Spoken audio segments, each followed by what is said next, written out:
reflexo de antipolítica, na verdade, né? A gente percebe um processo acelerado de degradação dos órgãos ambientais, principalmente na questão da fiscalização, mas não somente dos órgãos ambientais, né? A fiscalização que é falada, né, muito se diz do ambiental, né? E muito do momento. Né? Vamos aproveitar que estão lá, vamos fiscalizar. Bom, já está lá. O dano já está em pleno funcionamento de forma muito agressiva. E a fiscalização não deve ser apenas ambiental. A gente percebe que justamente nesse tema do ouro, né, nós temos que envolver a Receita Federal, nós temos que envolver todos os organismos, né, financeiros que trabalham com o comércio de ouro, né. Teve um levantamento, o Ministério Público Federal lançou recentemente, este ano ainda, né, resultado de uma operação em cima de organizações financeiras que trabalhavam com ouro, e havia desvios dentro dessas organizações. Nos últimos 2 anos, 2019 e 2020, quase 30% do ouro que é comercializado legalmente tem origem ilegal, né? E em 2018, a própria Agência Nacional de Mineração já identificou que quase 20 toneladas de ouro, que equivaleria a 3 bilhões de reais, saíram ilegalmente. Esse é dinheiro que não é recolhido, não passa pela fazenda, é desviado. Então, nós temos uma série de crimes ali. Não é somente o crime ambiental, crime fiscal, financeiro, social, né? E uma série. Você sabe, Nayandra, essa sua pergunta faz a gente refletir. Mesmo a política ambiental do governo Bolsonaro, estando alinhada ou não com a prática do garimpo ilegal, isso pode levar à prática ou aumentar a prática? Talvez.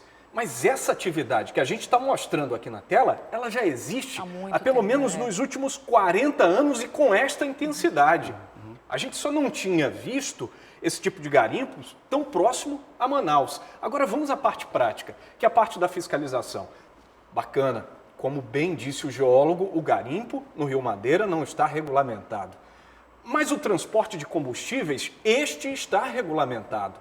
E para se acessar essas balsas, a gente tem apenas 2 entradas e 2 saídas. Uma pelo município amazonense de Nova Olinda do Norte e outra pelo município amazonense de Altazes. Ou seja, se você corta a cadeia de abastecimento, porque não é qualquer embarcação que pode transportar óleo diesel para abastecer as dragas que estão nesse momento revolvendo a areia do fundo do Rio Madeira.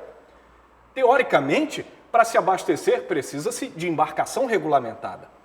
Se você não precisa ser o meio ambiente para fazer isso, não precisa ser o IPAAN, não precisa ser a SEMAS, não precisa ser o IBAMA, nem a Polícia Federal, gente.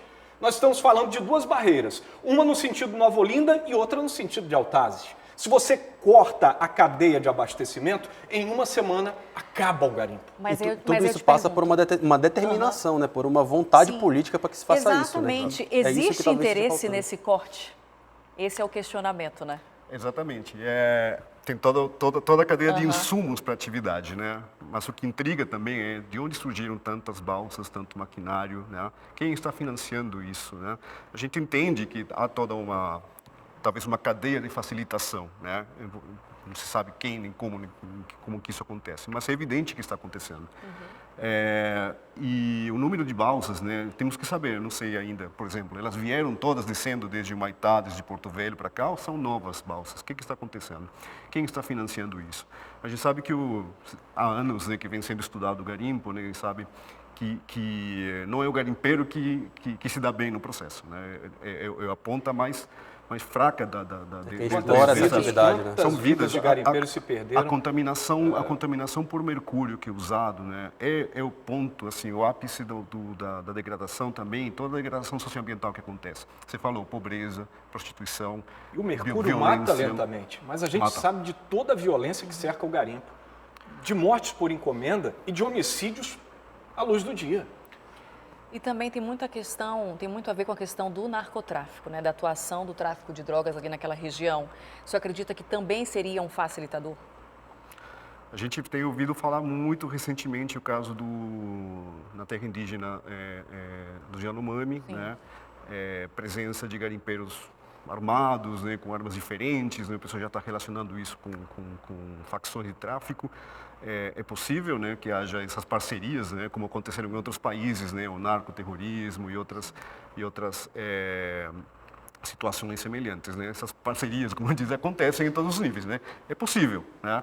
Eu imagino que as forças de segurança pública estejam atrás de saber melhor que isso acontece e possam sim fazer alguma intervenção que elimine e corte, né, os caminhos que levam para que isso se alimente. Agora Guilherme, só tirar mais uma dúvida, ainda pegando aquele gancho da fala do geólogo que conversou com a Tamires mais cedo. É possível se criar um caminho sustentável para a exploração desse, vou chamar de mercado aqui, porque ele de fato é um mercado, porque a gente vê, por exemplo, também a economia desses municípios que estão ali, né, em torno dessas áreas de garimpo, elas acabam virando dependentes desse mercado, né? A gente tem lá, por exemplo, esse caso de Humaitá, que o comércio ali é muito abastecido por isso, e as pessoas saem de lá, vão para Guajará-Mirim, de lá para Bolívia, para fazer a venda desse ouro, né? Então, cria-se um mercado ali em torno que alimenta a ilegalidade, né? De vários crimes, como você já falou. É possível a gente ter um caminho sustentável para isso, por tudo que se tem estudado hoje sobre essa questão? Bom, como eu disse, né, é uma atividade complexa, né? Não é somente questão ambiental, é financeira, econômica, social, né? Tem que haver uma regulamentação básica que já devia ter sido feita há tempos, né, para poder ter uma atividade que seja minimamente de impacto ambiental, minimamente de impacto econômico, né, que o Estado, né, brasileiro possa recolher recursos, impostos vindo dessa exploração. A exploração mineral, ela é permitida, ela é regulamentada, né, com a maior parte dela, né. Nós usamos equipamentos que dependem de minério, né, mas a ilegalidade, né, que está por trás disso é muito grande, é muito antiga. Eu creio que pode ser que seja possível, mas vai demorar um bom tempo, né, para que as instituições realmente se coloquem a trabalhar seriamente no ordenamento. Enquanto isso, infelizmente, o ilegal vai se propagando, né? O ilegal vai se propagando e enquanto essa atividade acontece, a gente se pergunta, né, quais são as alternativas realmente econômicas para uma população que opta, né, para trabalhar num setor que é altamente degradante, ambientalmente e socialmente para eles mesmos, né?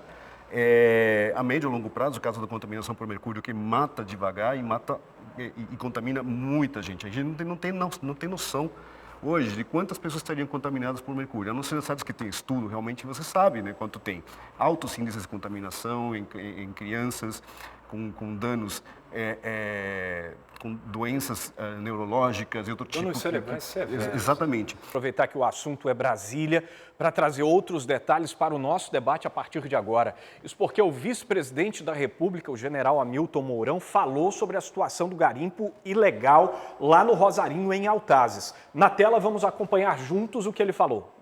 A Polícia Federal e a Marinha já estão se preparando para agir. Ocorre todos os anos, né? Normalmente eles ficam mais junto de Humaitá. Esse ano deve ter aparecido o ouro lá para cima, ali para perto de Altazes. E eles se concentraram lá. Não naquele número que foi divulgado inicialmente, de 600 balsas, isso aí é o IBAMA, né, também, mas o principal é ali a Marinha. A Marinha tem que verificar quais estão quem está na legalidade, qual é a embarcação legal, né? E o pessoal que está na ilegalidade vai ter a embarcação apreendida. Nós temos tido vários informes, né, de que o narcotráfico, essas quadrilhas que agem aqui no centro-sul do país, na ordem de proteger as suas rotas, eles subiram para lá, né? E uma das formas de se manterem é apoiando ações dessa natureza aí. Até porque esse ouro é extraído ilegalmente, né, é um ativo que eles podem trocar aí por droga. Bem, a questão agora é quando e como essa operação deve ocorrer e se vai realmente ocorrer, né? Uma burocracia muito grande para juntar tudo isso, né? Para unir todas essas forças. E parece que eles caminham a passos muito lentos, não é, Guilhermo? E porque assim, é um problema já tão antigo, problema de décadas, como a gente vem falando aqui o tempo inteiro, inclusive um problema que o vice-presidente conhece muito bem, já que ele é de Humaitá, aqui no interior do Amazonas. Então, assim, caminha muito a passos lentos, né? Caminha muito a passos lentos, como eu disse, também é preciso dessa integração, né, de instituições, né, que tem que abordar a discussão, né? A necessidade, lógico, vai vir uma missão de fiscalização, vai vir essa abordagem dura, né, provavelmente, não sei como que vai ser, mas e depois, né? E não é uma questão apenas, hoje apenas de Altazes, né? Mas é uma questão que se alastra muito tempo por todo o Estado, né? Ou seja, não há nenhuma ação de médio e longo prazo. Nenhuma, né? Não se Nunca percebe houve. nenhum movimento É. em relação a isso. Eu estava começando a falar sobre a questão da doença, né, do mercúrio, né, que é talvez o que está faltando também é evidenciar mais o que é uma doença causada. O que é uma doença causada pelo mercúrio, né? A gente percebe somente os dados, às vezes, dos estudos que são realizados com algumas populações ribeirinhas, indígenas, em algumas cidades. Eu estava conversando com um pesquisador da Fiocruz, o Paulo Basta, e ele trouxe uma informação interessante, porque eu tinha uma dúvida também.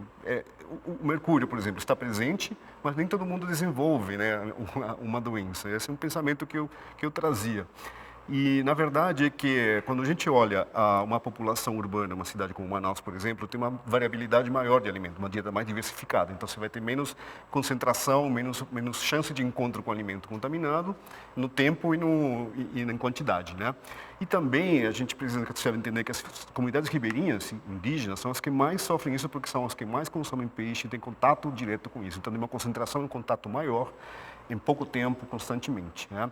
E a doença, ela nem sempre se mostra. Às vezes são coisas que você vai para o hospital com uma dor de cabeça, com mal-estar, né? Uma dificuldade renal, né? E se tratando de comunidade ribeirinha, nem sempre tem assistência. Isso pode ser já reflexo de uma contaminação. Eu preciso agradecer a sua participação conosco, engrandecendo o nosso debate aqui no A Crítica Notícia. Muito obrigado pela participação e uma ótima noite. Obrigado, agradeço a Obrigada, vocês e ficamos à disposição também. Boa noite. Boa noite.